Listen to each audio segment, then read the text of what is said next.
che squadra avremo quest'anno, che campionato disputeremo e a questo momento della preparazione l'Akragas in che stato si trova?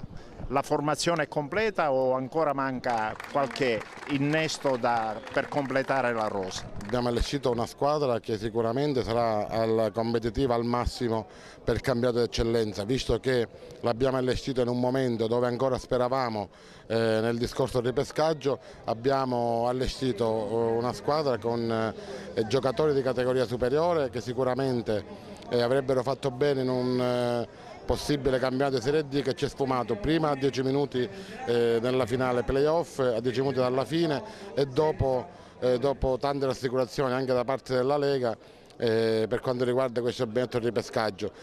Noi abbiamo allestito una squadra altamente competitiva, una squadra che sicuramente potrà fare bene e cercheremo in questo nuovo campionato di eccellenza, speriamo che sia l'ultimo, di appunto disputare un campionato dei vertici e dare finalmente a questi meravigliosi tifosi di Agrigento e a tutti gli sportivi e alla città intera un campionato di Serie D e portare Agrigento nel calcio che conta. A questo punto della preparazione che Akragas sta venendo fuori? Sicuramente un'ottima Akragas, una squadra abbastanza forte in tutti i reparti. È normale che poi sarà il campo a dire la sua, però noi pensiamo, abbiamo almeno la coscienza a posto, perché pensiamo di aver allestito un organico di primo ordine. Stiamo ancora lavorando per completarlo.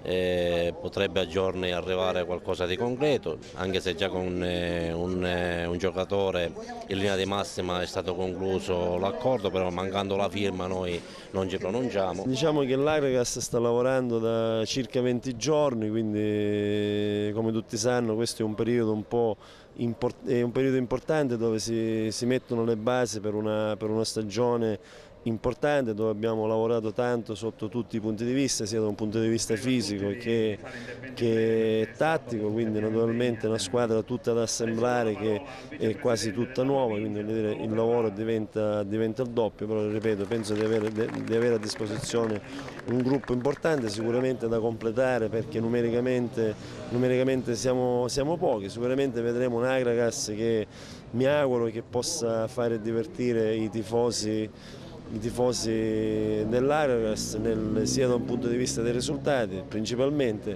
e anche da un punto di vista del gioco per farli divertire.